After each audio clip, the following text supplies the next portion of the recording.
Hi there, my name is Reuben Louw, and I would love to take you on the journey of the process that I follow in terms of how I create my artworks.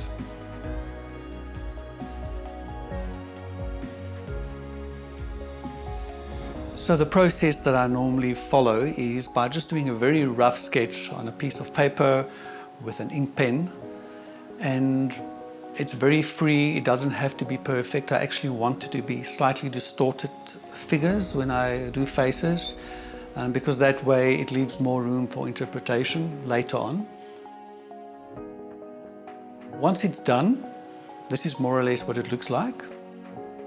Then thereafter, I just use an iPad and I scan in the picture in a high quality format.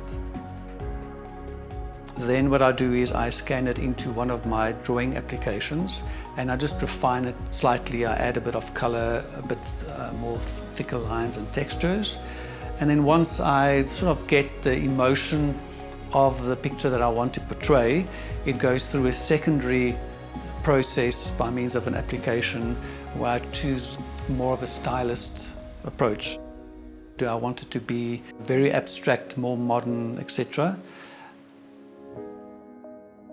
This is a lovely application, but it does take time because sometimes I literally capture 100 of these images until eventually I get the one that really brings in the emotion that I'm looking for. I think this is the one that I'm going to go for today.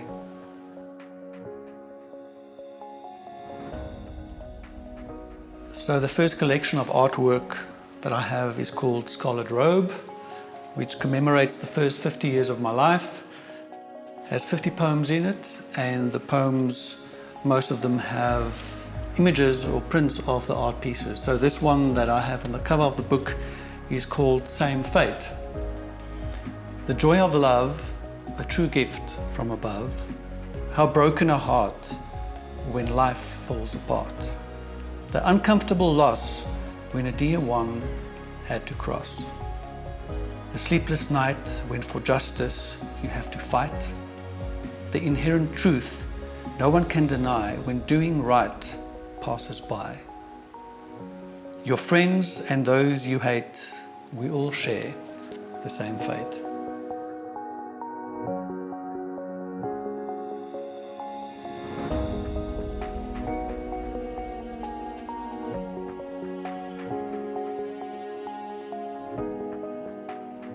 So after that entire process, this is the most exciting day when the actual artwork comes back from the printers, and this is what it looks like.